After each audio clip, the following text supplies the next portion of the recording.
Ibu saya Iya. itu asli Betawi. Asli Betawi. Jadi ibu saya itu orang Bukit Duri, Tanjakan. Menjadi militer itu adalah resikonya adalah mati. Adik saya yang bungsu, pangkat letnan 1 senior, harus gugur di medan pertempuran. Dan saya ingin bercita-cita, ingin membangun bangsa ini melalui pendidikan. Kita kan sebentar lagi mau pilkada nih Pak. Betul. Kira-kira Bapak sebagai tokoh masyarakat, apa nih harapan Bapak terhadap pemimpin kita kelak nih nanti nih? Oleh sebab itu harapan saya hendaknya mampu membawa amanah rakyat. Mampu membawa amanah rakyat dengan sebaik-baiknya. Dengan sebaik-baiknya.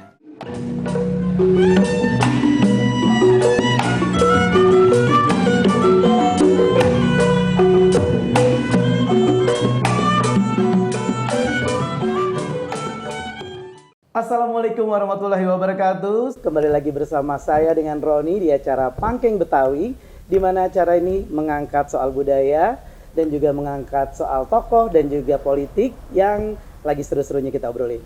Dan alhamdulillah pada saat ini kita sudah berada di sebuah tempat yang asri banget bersama narasumber kita, yaitu Bapak Budiman. Beliau ini adalah seorang Jenderal Purnawirawan, Kepala Staf Angkatan Darat ke-29. Assalamualaikum Bapak. Waalaikumsalam warahmatullahi wabarakatuh. Alhamdulillah, Bapak tempatnya, rumahnya enak sekali nih Pak. Alhamdulillah. Oke, pemirsa, sedikit saja bahwa menggambarkan pada saat ini narasumber kita, beliau ini adalah seorang tokoh Betawi juga nih, seorang tokoh Betawi, seorang pemerhati pendidikan, beliau juga seorang purnawirawan, Kepala Staf Angkatan Darat ke-29, dan banyak lagi yang akan kita ambil ilmunya dari beliau dan juga motivasinya. Boleh diceritain sedikit nih Pak Budiman, kira-kira Bapak kan berkarir di militer udah luar biasa sekali. Tapi saya dengar-dengar nih, Bapak kan juga punya sebuah buku ya? Iya. Ini ada bukunya nih pemirsa nih. Di sini buku Jenderal TNI Budiman, ini menceritakan sedikit bahwa waktu kecil katanya Bapak nih hidupnya susah dari anak seorang guru ya Pak. Betul. Bisa diceritakan masa kecilnya Pak? Baik Kak Rodi. Kebetulan ayah saya itu guru, tepatnya guru SD. Nah, ayah saya itu kebetulan waktu itu belum ada KB, jadi anaknya 9. 9 Pak? Iya. Iya. Itu yang kurang bagus. Nah, sehingga dengan jumlah anak demikian banyak dan gaji seorang guru itu membuat kami harus prihatin. Kami prihatin, dan saya kebetulan tinggal di Kampung Bali Matraman. Di Kampung Bali Matraman. Belakang Asafiyah. Oh, belakang Asafiyah. Iya benar. Di situ saya tinggal, ya kira-kira di rumah kontrakan tipe I. Tipe I? Apa itu Pak tipe I itu Pak? Tipe I itu lebarnya sekitar 3,5 meter, panjang lurus saja, ini ruang tamu 2 meter, kemudian kamar tidur 3 meter, terus 2 meter dapur, kamar mandi. Itu kalau bisa dibilang kayak sekarang tuh kontrakan pintuan ya Pak ya? Iya, kontrakan pintuan. Pintuan betul. gitu ya, ada 3 petak betul. gitu ya? Iya. Nah, kebetulan saya waktu kecil itu sambil dibonceng, pagi-pagi sekali saya harus jualan. Jualan pakai nyiru, kayak tampah gitu? Tampah. Saya keliling, ada jual combro, misro. Waktu kecil Bapak jualan kue-kue gitu? Ketimus, kue cucur. Iya. Nah, itu saya keliling, singkong goreng. Kalau nggak habis, saya bawa ke sekolah.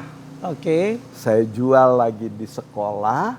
Nanti di sekolah kalau sudah habis, baru saya boleh main. Itu nggak malu Pak waktu kecil Bapak dagang gitu? Kan biasanya anak kecil tuh kan disuruh dagang males banget tuh Pak. menikmati. Oh, nikmati. Iya, iya. Karena ya memang orang tua saya harus dibantu, jadi saya membantu. Bapak anak berapa Pak dari 9? Saya kebetulan anak nomor 2. Nomor 2, baik. Nomor 2. Kebetulan keluarga saya dikasih nama alfabet. Alfabet. Ya, A. Artiawati, B. Saya Budiman, C. Chandra Setiawan, Dian Sukma, Endah Juwita, Firman, Guna Pratiwi, Hikmah, terakhir Iman Sejati. Jadi ide nih, jadi kepunyaan alfabet ya. Nah, Pak Budiman, yang darah Betawi ini siapa nih Pak Budiman? Ibu saya Iya. itu asli Betawi. Asli Betawi. Jadi ibu saya itu orang Bukit Duri Tanjakan. Bukit Duri Tanjakan. Bukit Duri Tanjakan Gang Langgar. Oh, Gang Langgar. Gang Iya, Langgar. iya. Tahu tuh Pak, saya itu Pak. Asal mulanya kalau Nek Iyum, nenek saya zaman itu, bukan nenek, uyut saya lah. Ya. Itu dia katanya dari ini Tanah Abang. Tanah Abang. Tanah Iya. Abang, dia bergeser, kawin, tinggallah di Bukit Duri Tanjakan itu. Nah, anak beranak di situ. Di situ. Nah, kemudian kalau ayah saya orang Majalengka yang merantau ke Jakarta. Ke Jakarta. Jadi dari sejak umur 16 tahun, 16 tahun? 17 tahun udah di Jakarta. Oh. Jadi praktis kehidupan saya adalah kehidupan Betawi. Kehidupan Betawi. Hanya memang hebatnya ayah dan ibu saya, biarpun beliau menderita, anaknya harus sekolah. Anaknya harus sekolah walaupun dengan usaha luar biasa. Yang keras sekali. Gitu. Iya, Pak. Sehingga pada saat umur 17 tuh dipanggil, kamu udah besar, kalau kamu mau keluar dari rumah ini silahkan. Oke. Saya mendoakan, tapi harapan saya adalah kamu sekolah. Oke. Tetapi kalau misalkan kamu tidak bisa sekolah, mau bekerja silahkan. Ayah akan selalu mendoakan.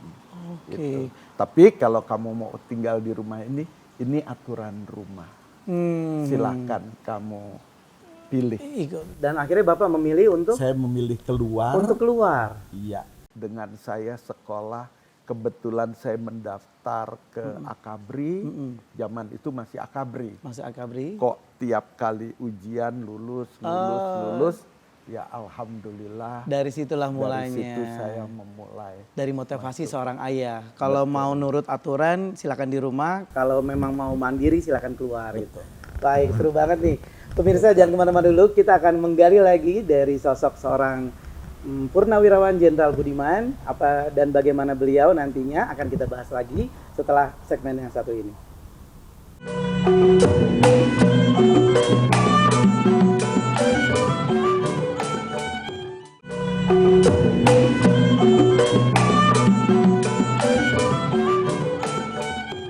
Masih di Pangkeng Betawi dan juga masih bersama narasumber kita Jenderal Budiman, Purnawirawan Budiman.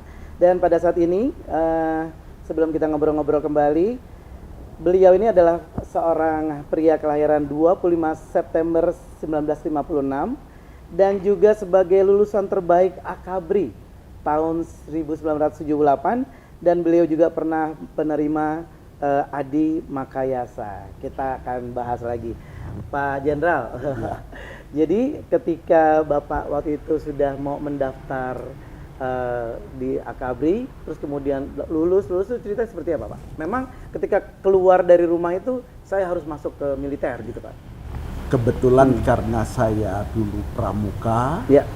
kemudian saya dari SMP, dari SD selalu ketua kelas, SMP Ya. ketua OSIS, SMA ketua OSIS, sehingga saya dengan mudah bisa menyesuaikan dengan kegiatan di Akabri. Iya. Yang di sana dituntut fisik yang prima. Oke. Dalam keadaan kita sangat lelah, kita harus belajar dengan sungguh-sungguh. Baik, Pak Budiman, Iya. bisa menceritakan lagi ketika sekolah, kenapa Bapak langsung tertarik di militer dan apakah masuknya itu susah Pak pada waktu itu Pak? eh Kalau dilihat sekarang lebih susah karena jumlah pendaftar dan jumlah penduduk kita kan sudah meningkat Semakin luar tambah, biasa. benar-benar itu. Nah, tetapi memang pada zaman saya pun cukup sulit. Oke. Jadi kita dimulai dengan pemeriksaan yang sangat simpel, sederhana dulu, itu sudah banyak yang gugur.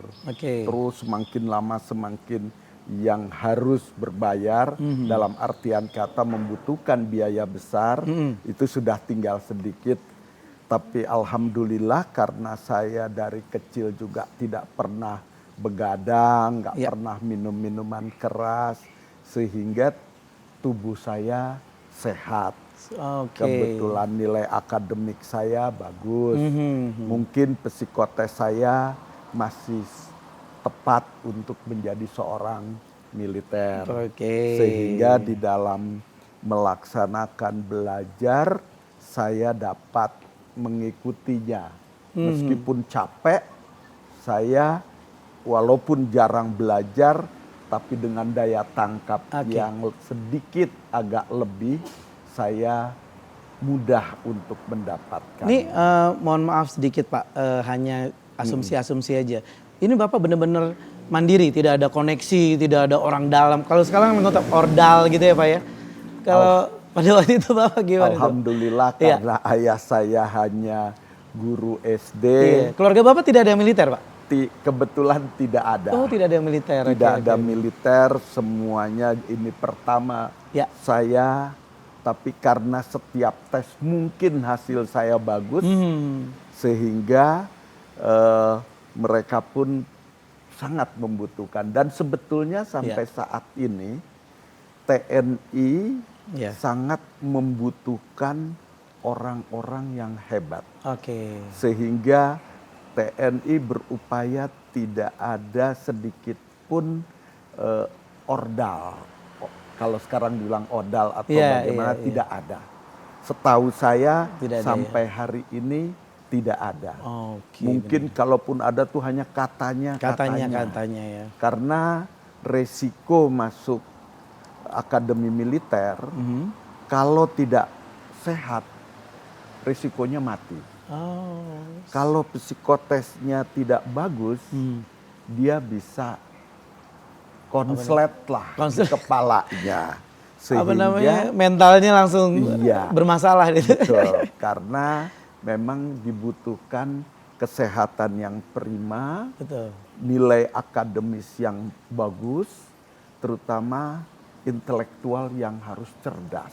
Pak bisa ceritakan sedikit kenapa Bapak bisa menjadi lulusan terbaik Akabri ini tahun 78 ya Pak ya? Iya. Itu tuh Bapak melakukan hal apa? Belajar terus atau gimana Pak? Kalau saya ngaku belajar diketawain oleh teman saya yang tahu. Jadi alhamdulillah saya walaupun hidup saya sulit, tapi saya diberi kecerdasan oleh Allah yang mungkin sedikit lebih dari umumnya rata-rata. Sehingga saya bisa mendapatkan Adi Makayasa. Mendapatkan Adi Makayasa itu karena memang Bapak concern di bidang-bidang pelajaran Bapak itu nilainya bagus-bagus semua gitu ya. Alhamdulillah sejak dari tingkat 1 sampai tingkat 4 untuk akademik saya selalu nomor 1. Oh luar biasa sekali, luar biasa. Dan orang udah berusaha untuk mengalahkan saya masih tertinggal. Itu. Dan kalau misalnya kita lihat dengan semangat yang Bapak nih dari orang biasa, dari guru ya, dari orang guru, terus kemudian Bapak mempunyai sebuah semangat untuk menjadi militer dan pendidikannya juga tinggi, sehingga ini membuat Bapak saat ini sangat concern di dunia pendidikan ya Pak? Betul, betul sekali. Bapak ini kalau tidak salah pada saat ini juga mendirikan banyak sekali sekolah ya Pak ya? Alhamdulillah sekolah yang saya sudah dirikan saat ini saya ada TK, SD, Global Islamic Lab School, Oke. ada TKSD Al Azhar 4546, ada SMP dan SMA Budi Cendikia Islamic School.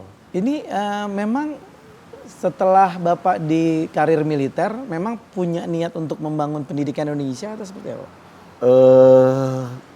Ya seiring dengan usia dan saya ingin bercita-cita ingin membangun Ya. bangsa ini melalui pendidikan. Oke. Kalau saya tidak bisa melalui kekuasaan, maka saya harus menggunakan dengan ilmu yang saya punya untuk bisa mencerdaskan kehidupan Luar bangsa. biasa. Gitu. Pak Budiman, nanti akan kita kupas lebih banyak lagi nih Oke. di segmen selanjutnya tentang pendidikan. Baik. Tapi sebelum kita ke segmen selanjutnya ada satu pertanyaan lagi. Iya. Kira-kira yang sangat mengesankan ketika Bapak menjadi seorang militer, apa nih Pak? Yang Bapak tidak terlupakan? Saya selalu setiap orang ingin menjadi militer, selalu mempertanyakan apakah itu dari hati nuranimu Oke. untuk mau menjadi militer. Karena untuk menjadi militer kalau dari hati nuraninya, maka dia akan bisa mengabdi dengan maksimal. Oke, itu. Yang apa namanya Bapak sangat mengesankan itu adalah memang dari Bapak tuh dari hati banget gitu ya. Betul. Oke, luar biasa Betul. sekali. Karena kita bergaul dengan prajurit dari tingkat bawah sampai dengan tingkat atas. Oh, ini ada yang seru nih, nanti akan kita bahas lagi nih pemirsa. Masih tetap di acara Pangkeng Betawi, nanti kita akan bahas lebih dalam lagi bersama Bapak Jenderal Budiman Purnawirawan. Dan jangan kemana-mana, tetap di Pangkeng Betawi.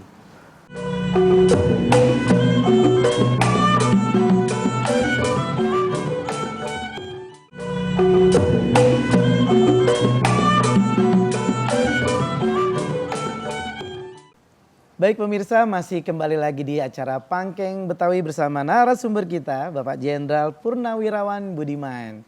Pak Budiman, kita masih ngebahas sedikit soal tentang karir Bapak di militer nih. Di buku Bapak nih, di sini disebutkan bahwa Jenderal TNI Budiman seorang kasat yang peduli kesejahteraan prajurit. Kenapa di buku ini ada tulisan Bapak sebagai peduli kesejahteraan prajurit, Pak? Betul sekali, Pak Roni. Ya. Karena saya orang yang hidupnya dari bawah. Ya. Saya mengerti betul tentang kesulitan para prajurit pada tingkat bawah. Oke. Sehingga saya sangat concern betul pada kesejahteraan mereka. Saya berusaha untuk kesejahteraan mereka kita berikan semaksimal mungkin. Ya. Apapun yang kita punya, semua diperuntukkan pada kesejahteraan prajurit. Mulai dari perumahannya, mulai dari perlengkapan. Ini yang Bapak perjuangkan ya, Yang kesejahteraan prajurit yang Bapak perjuangkan Iya. ketika Bapak memimpin. Iya, betul sekali. Oke. Terus mulai dengan perlengkapan yang dia milikinya Iya. pun harus selengkap-lengkapnya. Ya. Jangan sampai dia masih membeli dari luar. Oh. Kemudian senjata Oke. merupakan prioritas bagi mereka. Dan alhamdulillah pada zaman itu Mas Presidennya Pak SBY Ya. memberi kepercayaan kepada waktu saya wakasat pada kasatnya Pak Pramono Edi itu untuk membeli alutsista yang baru. Oh. Sebab bagi TNI apabila kita diberikan alat peralatan yang canggih, Ya. terpercaya, nomor 1 kelas dunia, Ya. maka dia akan merasa PD. Bangga betul. juga gitu ya Pak. Jadi kebetulan saya beli, waktu itu kami beli ada tanknya Leopard, kemudian meriamnya itu meriam yang bisa jarak capai. Teknologi canggih lah ya pokoknya Iya, waktu itu ya. Pak Jarod. teknologi canggih. Dan itu Bapak usahakan untuk bisa mendapatkan itu ya, alutsista tersebut ya? Betul, jadi dari mulai perencanaannya di waktu bersama Pak Pramono Edi, kemudian saya mulai melakukan pembeliannya, Ya. sampai dengan kita mendatangkannya. Bahkan Ya. yang tercanggih adalah helikopter Apache pada zaman itu kami ya. membelinya. Helikopter Kemudian Apache. HIMARS, kita membeli roket jarak jauh sampai lebih dari 100 kilometer. Sehingga kita tidak Iya, ketinggalan dengan negara-negara tidak lain. ketinggalan dan gengsi kita naik Gengsi kita pada saat naik. itu. Pak Budiman, tadi saya tertarik dengan statement Bapak ketika bilang bahwa kalau nggak kuat-kuat nih ngikut TNI bisa mental jatuh, bisa Betul. tidak kuat. Emang sedemikian tekanannya atau gimana Pak? Untuk ini kan mungkin nih pemirsa nih ada yang tertarik ingin masuk dunia militer, ya kan? Betul, betul. Apa nih Pak yang perlu mereka prepare dari mulai selain fisik? Yang harus prepare menjadi militer itu adalah resikonya adalah mati. Resikonya adalah mati. Ya. Kebetulan di keluarga saya 2 yang menjadi tentara. Oke. Saya dengan adik saya yang bungsu. Mhm. Saya bisa menjadi jenderal bintang 4. Oke. Adik saya yang bungsu pangkat letnan 1 senior harus gugur di medan pertempuran. Jadi kita belajar itu adalah bagaimana, Ya. sebetulnya pelajaran kita kan bagaimana kita bisa menang, Ya. jangan sampai kalah. Bahasa kasarnya, gue bunuh atau gue dibunuh. Oh, Jadi itu filosofi filosofinya. tentara. Dan gua harus menang gitu ya. Iya, harus menang. Dan itulah sebabnya Ya. kalau ada tentara ngamuk itu bahaya, karena mereka terdidik untuk risikonya seperti itu. Jadi Makanya mentalnya harus benar-benar nggak boleh harus terganggu Pak ya. Bahaya betul-betul. soalnya mereka terlatih ya Pak. iya, iya. Iya. Yang paling dihormati itu adalah kehormatan. Jadi jangan singgung kehormatan tentara. Oke. Kalau tentara kehormatannya tersinggung, keluar aslinya. Oke. Itu. Dan begitu juga kalau kita mau masuk tentara harus betul-betul siap mental. Risikonya adalah mati. Siap nggak nih pemirsa nih resikonya adalah mati itu tadi Pak ya. Iya, Oke. Itu. Jangan melihat enaknya Iya, ngelihat setelah jadi jenderal begini. Wah, gagah. Itu gagah keren. Padahal kalau saya berbuat salah, saya malu sama adik saya yang sudah mengorbankan nyawanya. Oke.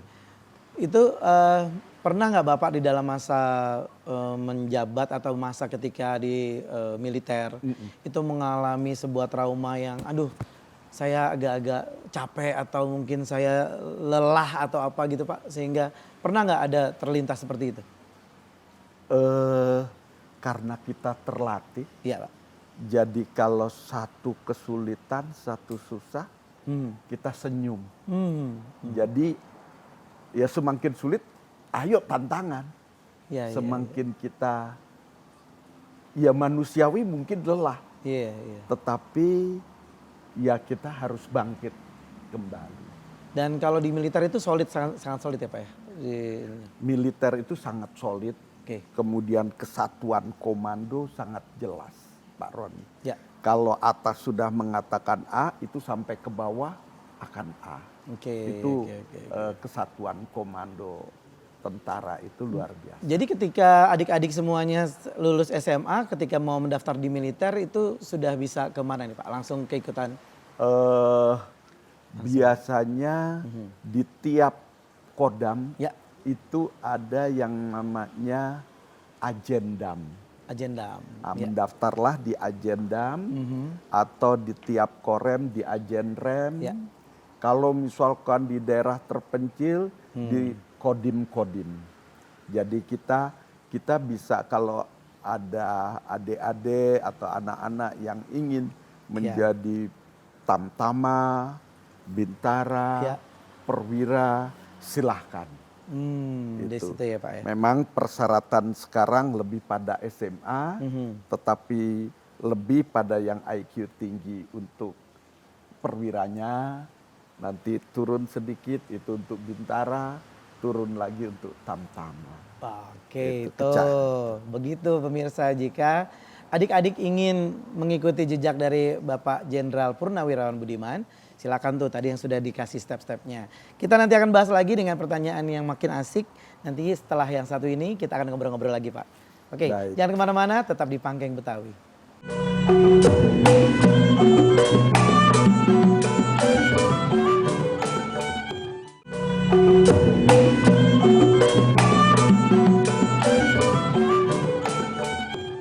Kembali lagi di acara Pangkeng Betawi, masih bersama saya Roni dan Bapak Jenderal Purnawirawan Budiman. Di mana pada saat ini kita masih ngobrol-ngobrol soal beliau dan sebentar lagi kita ngobrol soal tentang pendidikan yang beliau lagi arahkan semuanya dan lagi mereka giatkan.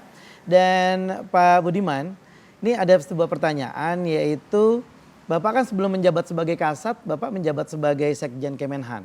Betul. Betul ya Pak ya? Betul. Kemudian diusulkan oleh Panglima TNI Jenderal Muldoko untuk menggantikan sebagai Kepala Staf AD Pak. Itu usulan dari Presiden Pak, itu gimana Pak? Jadi Kepala Staf Angkatan Darat saat itu Pak Muldoko, Ya. Panglima TNI-nya Laksamana Agus, Iya.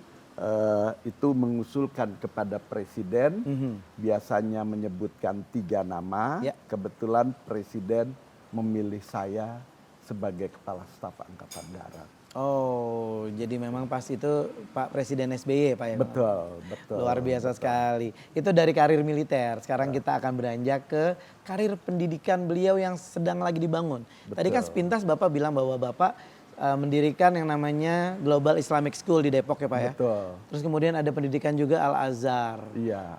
Gimana Pak ceritanya tiba-tiba Bapak pengen bangun sekolahan-sekolahan bagus tersebut? Dan setahu saya ini adalah sekolahan terbaik di Kota Depok. Itu Iya. gimana Pak kisahnya Pak?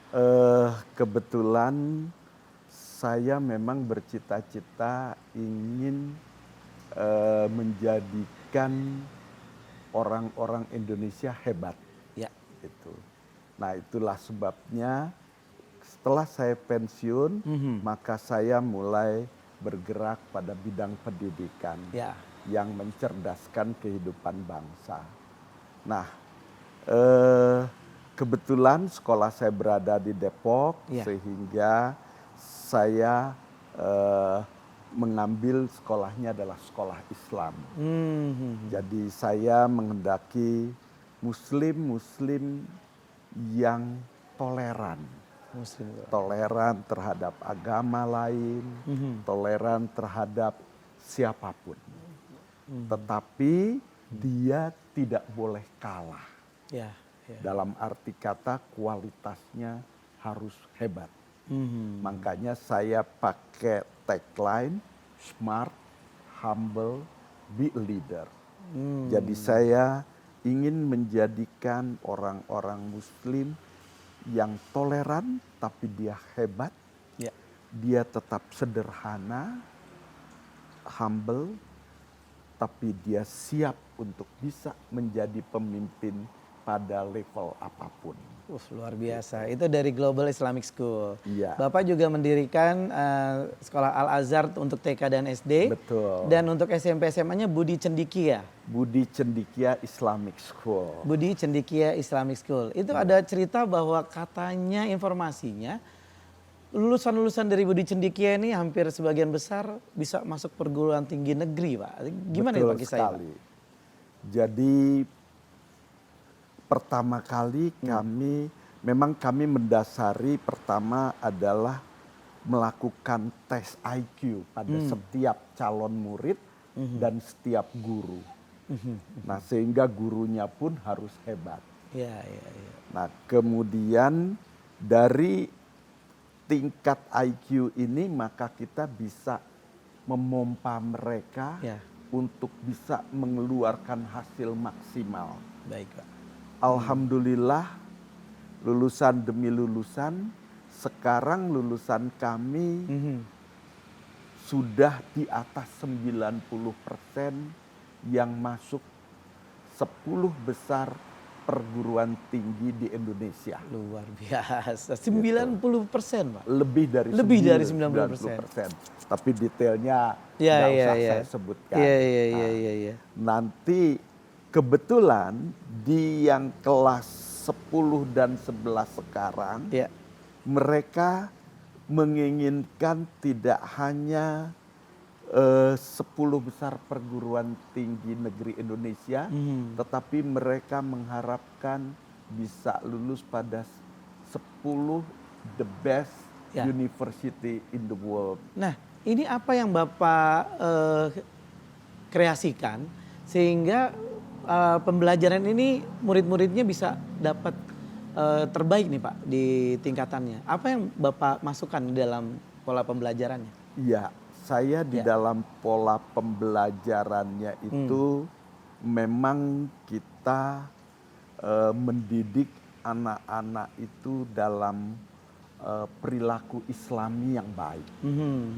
Perilaku yang tidak boleh sombong, Ya. tetapi harus high product.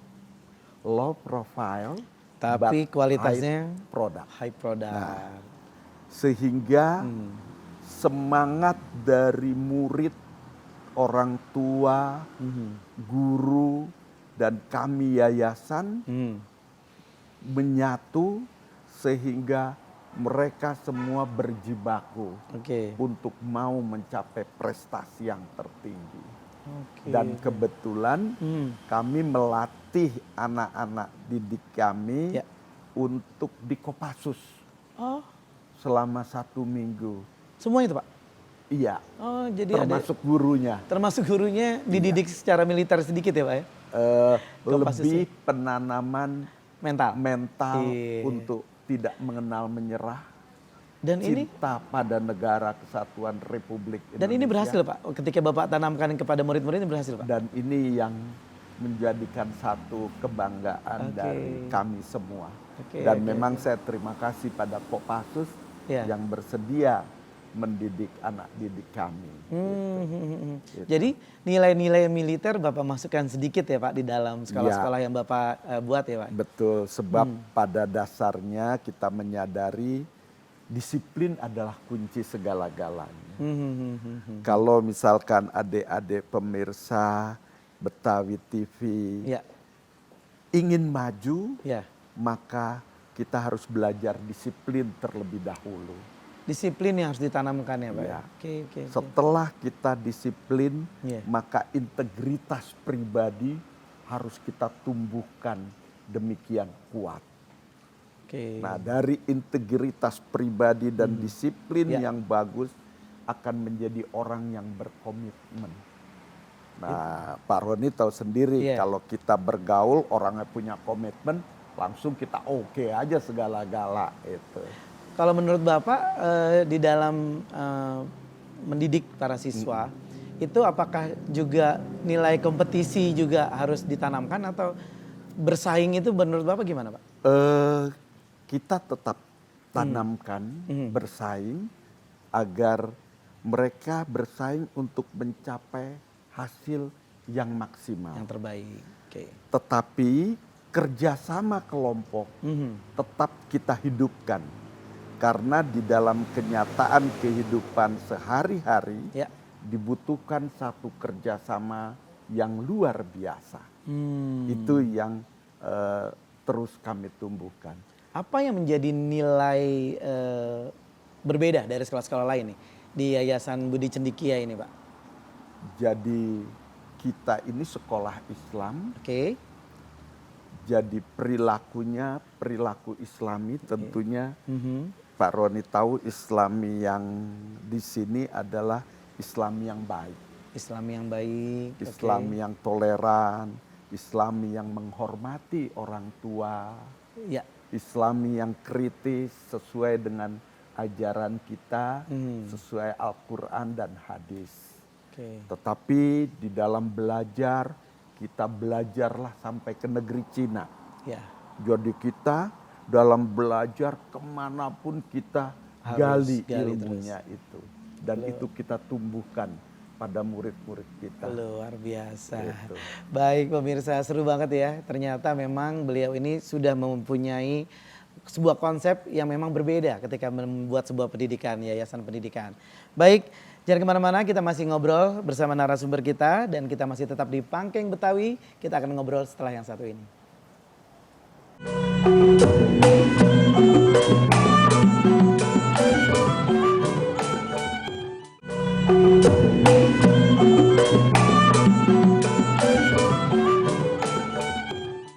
Pemirsa Betawi TV, tidak terasa kita sudah sampai di segmen terakhir ngobrol bareng narasumber kita, Jenderal Purnawirawan Budiman. Pak Budiman, kita kan sebentar lagi mau pilkada nih Pak. Betul. Kira-kira Bapak sebagai tokoh masyarakat, apa nih harapan Bapak terhadap pemimpin kita kelak nih nanti nih? Baik itu nanti yang di Jabodetabek atau di Jawa Barat. Menurut Bapak gimana nih? Saya pribadi percaya Ya. bahwa beliau yang mencalonkan diri dan dipilih oleh partai untuk menjadi pimpinan-pimpinan daerah Iya. adalah orang-orang hebat, orang-orang baik, orang-orang yang mempunyai kapasitas untuk memimpin daerah. Baik itu DKI, Jawa Barat, Banten, Jawa Tengah, Jawa Timur. Nah, harapan saya seandainya bapak-bapak kalah, terimalah dengan kelegaan hati. Andai kata bapak-bapak atau ibu menang, maka ini adalah amanah yang diberikan oleh rakyat dan diridhoi oleh Allah Subhanahu wa taala. Baik. Oleh sebab itu harapan saya hendaknya mampu membawa amanah rakyat. Mampu membawa amanah rakyat dengan sebaik-baiknya. dengan sebaik-baiknya. Dan apakah ada porsi untuk pendidikan juga harus lebih diinikan lagi, mungkin misalnya ada bantuan-bantuan yang diperbanyak untuk sekolah maupun guru gitu Pak? Dengan perundang-undangan yang kita miliki, Ya. porsi pendidikan sebetulnya sudah sangat besar, yaitu 20% dari anggaran. Ya.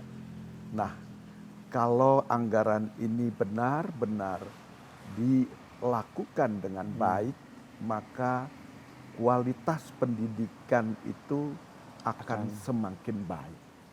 Saya percaya itu. Dan tentunya beliau-beliau juga adalah orang pandai. Betul, Pak. Yang bisa menyeimbangkan antara pembangunan di sekolah negeri maupun di sekolah swasta. Sebab sebetulnya jujur sekolah swasta juga banyak sekolah swasta yang masih rendah. Dalam arti kata pendidikan-pendidikan yang mereka masih membutuhkan perhatian dari negara. Baik, Pak. Dan itu mudah-mudahan menjadi perhatian dari para pemimpin yang kelak dipilih oleh masyarakat. Baik, luar biasa. Dan untuk masyarakat Betawi nih, Iya. Pak Budiman, kira-kira kalau kita bilang bahasa Betawinya nih, Bang Iya. Budiman, Bang Budiman ini adalah sebuah sosok yang menjadi motivator. Iya.